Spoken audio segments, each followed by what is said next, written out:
Welcome back. Welcome back. We want all the smoke podcast. Chef Paul Michael. We got a special one tonight, y'all. We have a special one tonight. Comedian, entertainer, entrepreneur, a YouTube starter that I see, and name is Monique Latise. Hey. How you doing, Monique? I'm well, thank you. How's everything going? Everything's going good, you know. Okay, so Monique, I just got one question for you. Yes. How many years you been in comedy? This is my 13th year in comedy. 13th year. 13th year. Like I said before, folks, she's a comedian from New Jersey. And on the podcast, these couple episodes I want to start is actually, don't worry, I have an edit in.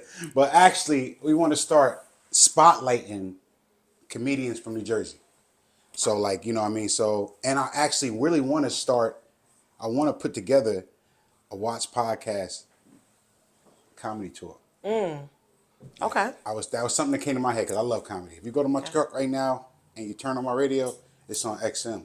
All I do is... Well, y'all was cracking up at the show, so I know y'all love comedy. I know y'all love comedy. So all I do is listen to comedy. Yes. But what inspired you to pursue the life of comedy?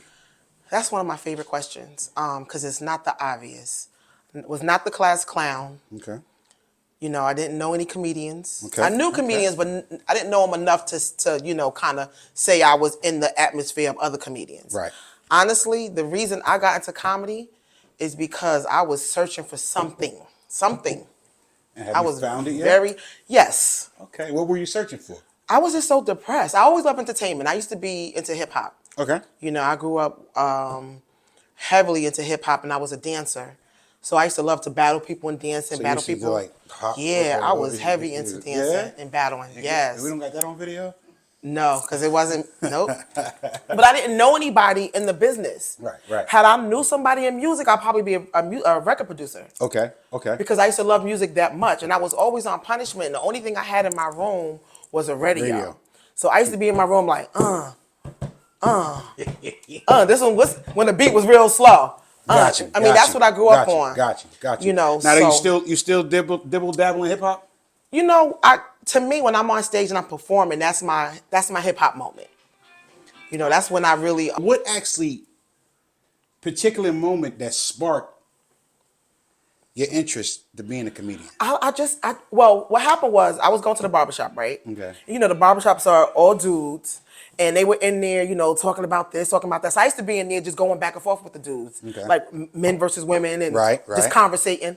And you got that aura of you want to, I got you. I want to what? Y'all could feel like I can hang in there. Exactly. Right. So we used to go back and forth. So one of the guys I used to always go back and forth with, he had an opportunity to do comedy. And I was very intrigued by that. I don't know why. Okay. Like, I was like, oh my God, I'm proud of you. What made you do it? So I wanted to hear his story. Like, what gives you the umph to want to go on that stage? Right, because it was never something that I wanted to do. Right. Now, you let my daughter tell it. She says that one day I was looking at television and I said, you know, America's Funniest Mom, that's going to be me one day. I don't remember that, but my daughter does. So I was talking to the guy who tried the comedy thing, and he was telling me his story. So one day out the blue, I was in the shower, and I was crying. I was like, God, why did you create me? What's my purpose? Like, because I'm feeling like I'm kind of losing at a lot of different things. Okay. Like, motherhood was a challenge. And you say you had 2 kids? 3. 3 kids, okay. Motherhood was a challenge. Like, I was having some issues with my son. Mm-hmm. My job was like, one day they want to fire me, the next day they loved me. So I was going through a lot of emotional bipolar job stuff with my job.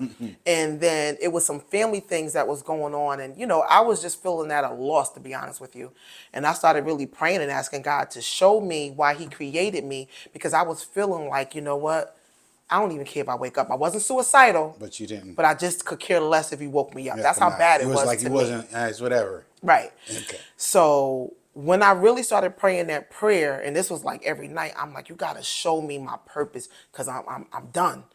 And just like that, he was like, somebody called me, the guy that tried comedy himself. Okay. He called me one day. He was like, yo, Mo, I'm putting on an all-female comedy show, and I want to know if you want to get on. And I'm like, well, for what? Like, I don't do comedy. I'm not funny. And he was like, yo, the way you be going back and forth at the barbershop, I think you should get on this comedy show. I'm like, that's not my thing. Like, you know, I'm not interested. I don't know anything about it. I'm not standing on stage telling my business. So y'all can look at me and be passing judgment. And judgment I you, don't yeah. want none of it. Y'all could keep it. Get somebody else to do it. So he was like, you know what? Think about it and let me know. So I said, you know what? I'm going to talk to my pastor because I was on the choir at the time. I said, I'm going to talk to my pastor. And obviously my pastor was going to be like, that's of the devil. So, But why? Because you're telling jokes? but in my head, Right, that's yeah, what I okay, was yeah, thinking. yeah. But he So I wasn't- made an yeah. appointment with my pastor and I was like, I need to meet with you. I need to talk to you about something. Sat down and I was like, listen, this guy wants me to try comedy. I was like it was stripping. Comedy. So my pastor was like, yo, do that. So I'm like, no. And I'm like, well, why? He was like, yo, if you think about the type of person that you are, if you think about, I think that'd be perfect. Right. Because you're not shy. You always with the smoke. So just try it. Try it out. So I'm like, oh God. And I was so talking about scared. I had never been so scared in my life. Long story short, I called the guy back to tell him that I would give it a try. Right. This joker gonna text me a flyer that he had already made up. So he already knew with he was my gonna do picture on it. He already knew it. I was so mad at him. So I posted the flyer. I posted the flyer because I just wanted to see what the buzz was gonna be like. Was people gonna be like, man, you ain't funny? I wanted to see what the census was gonna say. Right.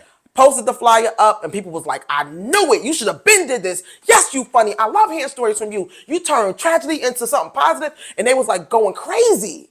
Got you. See, So I'm like, see. but I You fought never it. know. I fought it. And usually we do fight what we want, but don't. You know what I'm saying? We fight it. Yo, I was so, it made me mad that people was like saying I should. Like, yo, y'all think I'm a clown? Y'all niggas think I'm a clown? Like, I'm from Patterson. We don't do that. Ain't no comedy here. Ain't nothing funny. Why you say I'm funny? What you mean I'm funny? So so how do you develop and refine your material? Like where do you get your material? Is it just fantasy? Is it other people's life? Good question. Is it fantasy? You know what I mean? Is it other, like you might see him and I'm gonna just make a story on him. Right. So how do you refine and get your material? Well, in the beginning, I tapped into my love for people in the beginning because I love people. Exactly. And I've always loved you got to do that to people you got vibe. Yeah. But some people not really people. And they get on stage and but it depends on just wanna your crack on purpose. you. Right. It depends on your purpose for getting into comedy. Like I loved people. Okay. So I didn't know anything about writing jokes. I didn't know anything about material. So when I got on stage, I really just kind of indulged in the vibe and rocked with that for years. For years. And then one day, one of my homeboys came to me. He's like, yo, I mess with you. And I was like, yeah, what's up? He was like, I need you to do me a favor. And I was like, what? He's like, I need you to start writing material. Exactly. And I was like, well, what you mean? Like I'm, people booking me, like people loving me. They clapping when I get off the stage. Like, where are you coming from with this? He was like, from one comedian to the next. Right. You robbing the game. Like you're not coming out with any material, and that's not fair. You got other comedians that are working hard on their material. You just coming on stage just saying, "Hey, how y'all doing?" And the crowd's going crazy.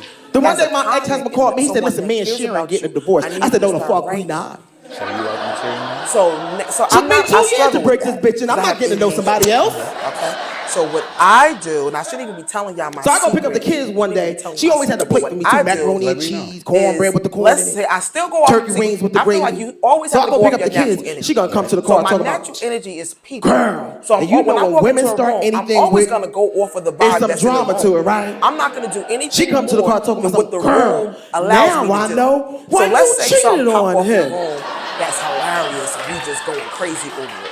I'm gonna remember I turned that, into a damn and I'm slave. gonna keep Shut doing that up! over and over, and then it becomes material. Master Gold Killers, you in here talking about Now, cheating and shit? The whole challenge, all right, the whole thing like me, because I like I said, I went into the rabbit hole and I watched some of your material. And I went back like 11 years. Dang, before I even, okay. And that's like when you just started. Yes. Like, you know what I mean? You ain't have to go back that far, Nah, but anyway. I got to, because the whole thing where we don't, look, we on the smoke, we falling. Well, get that up. We falling, what? But nah, see, you did that. But nah, you didn't do that. But like I was saying, I went back for like 11 years. Now, and I noticed that some of your material from back then, you were using present. Now, I learned from another comedian that I had on the show, because I asked him, I said, yo, why are you always recycling your jokes? And he said, it's just like a performer at a concert, like your favorite MC. If he just came to the show and did all new material, and you ain't hear none of the old songs, You were like, hold up. I want to hear Right. what's the name. So, but how can you factor in new material on top of your old material? So great question, because I get there's a lot of people that book me repeatedly, and they always say, "Are you going to use the same material?" I may, but I've learned to incorporate new material as well. Exactly. And then I also do gospel comedy. Okay, now and I also do I seen mainstream that on, was comedy. that what that, not So I, Smooches? What was that? which, It was a Smooches, McDonald's, I think, too? Gospel Fest, yeah. So I do 4 types of comedy, which is rare for a comedian. That's- So I do secular comedy, I do mainstream. Oh, what is that? Secular comedy is just talk junk every day, whatever comes out. If I had the nigga at my house, if I'm having whatever. Secular comedy is whatever. Okay. Whatever goes. Okay. Gospel comedy is more cleaner comedy, more for me is more motivational comedy. So, okay. Sinbad he doesn't curse, but I wouldn't consider him gospel comedy. He's a clean version of secular. So I do gospel. Got you, And got you, the reason I love gospel is because my son did 2 prison bids, and that's my opportunity to thank God for allowing me to do this. So my gospel is very personal to me. It Gotcha. kind of turns into almost like a sermon. Now, does that separate you from your fan base? So I'm gonna tell you what I do. So this is what I do. I got the gospel, secular, and then I also do mainstream, which is blue, what they call blue or white comedy, and then is that the 4? I think that's 4. So it does. So what I do is I incorporate everything when I'm headlining. So like if I'm doing a show by myself, you'll hear me talking about gospel. You'll hear me talking about some mainstream. So if somebody do come to a gospel, they're not gonna. It's the same Monique. Exactly. Okay. And I always tell people I'm not a gospel comedian. So if you book me in the church, like I did a church show on Friday, now she want to bring me back to do Sunday service. She knows I'm not a gospel comedian, but that's the way the gift moves when you in the spirit. Got you. You know, so. Gotcha. As far as material is concerned, you got to repeat material in order to perfect it. That's true too. Because I noticed when you did the material at 4 months ago or 6 months ago, it was funny, but you did the same joke at Create That Party, and it was funnier. See, yeah. So I understand what you're saying. You got to keep doing it. So if I only saw that one, I'd be like, she all right. Right, you know right. what I mean? But then now you see that you got took that to. joke and you kept putting the muscle into it. Yes. Like I'm working on a joke now, right? I'm working on a joke now. And it's basically about, because I'm 49, so and a lot of guys that are attracted to me are 29, 25. So in the beginning, it was almost like embarrassing, like these kids are my kids' age. So I've learned to put that into a joke, right? And it's one of my dopest jokes. I mean, it's a personal favorite of mine. So I'm starting to add bits and pieces. Yo, when I get finished this joke, it's gonna be crazy. Because it's gonna be crazy. You got a show coming up on the 16th, right? Or the 19th. I seen it. Yes, yeah. probably. Yeah. So we definitely, me and her we're gonna slide through there too. Okay. But now, what's the challenges that you face? What's the challenges you faced of being a female comedian in this whole thing? Because this is a male dominated whole thing. It is. Just like hip hop. You love hip hop. Now you want to be in a comedian. Yeah. So I already see you're an alpha female. See, I got issues with that when people say that. No, that's a good thing. It's a leadership thing. It is, but that's a whole nother issue for me. We'll talk about that in a second. Comedy is a male dominating field as hip hop. So I feel like with women, we always feel like we have to go stronger and harder to make our presence known. One of the challenges I face is that not only am I a alpha female, as some would say, but I'm also a thick woman. I'm a big girl. Okay. And I have hips. You intimidate folks. No, I wouldn't even say intimidate because I pray over not coming across where I'm intimidating anyone. Okay. Because I'm not my body. I am the soul in the body that God created. Right. So I never want to intimidate. That's not my Right. goal, is to intimidate people. I want women to embrace themselves, embrace them body, whether your ass is flat. But big. you might have to do that in this situation, in that, because like you at a comedy show, and you the only female act, and say it's like 7 other acts up, and they all male. Well, what I've learned is to use what I have. Okay. Right. I've learned to use, because see, a woman in the kitchen, we bring something special to the table, and that's something that it took me years to learn. we bring something special to the room. You guys can, dominate the room if you want to, but when we walk in, we need the music to So stop. you understand. I understand my role. Got you. But I also Got you. understand that when I'm on stage, I don't ever want it to be about Monique with the big butt. Ever. And that's a hard part for me, because a lot of people, they see you visually, right? But I try to, and I think that's why I do go so hard on my material, as to making sure that it's tight, making sure that I'm funny, and making sure that I'm bringing good material. Because I don't ever want to ever hear someone say, oh, you know Monique with the big ass? No, please say Monique, funny Monique with the big ass. Like, I don't care if you But add please, big ass on but it, but make sure you put It ain't funny about ass. and hardworking Monique. Monique that's out here Now, grinding. so you must get a lot of pushback, because I seen you did a joke on that too. Because that's why you do Monique Latise, I guess. Because if you just said Monique, everybody thinking Monique. Well, yeah, there's already a Monique, and I would never want to think I would even. Everybody has their own lane. Hell yeah. Absolutely. Everybody has their own lane. And I love my name. My mother named me Monique Latise. Okay. So it was never going to be just Monique. It was never going to be Mo. It was never going to be Mo Funny. It was always going to be Monique Latise. like, so my rapper name back in the day was Mo Love. Okay. With an L. MC Mo Love. Got you. So I've always, Monique Latise has always been my name, and I love my name.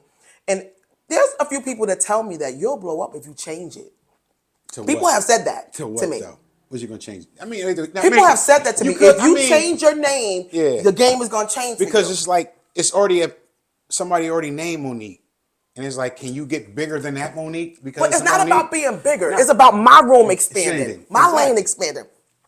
I will never be able to fill her shoes. Those are hers. But I'm not saying that. Definitely. But Monique, like when you hear that, when people introduce that name, coming to the stage from Paterson, New York, that is who I am. Exactly. That's never going to change. Got you. And I don't ever want that to change. Exactly.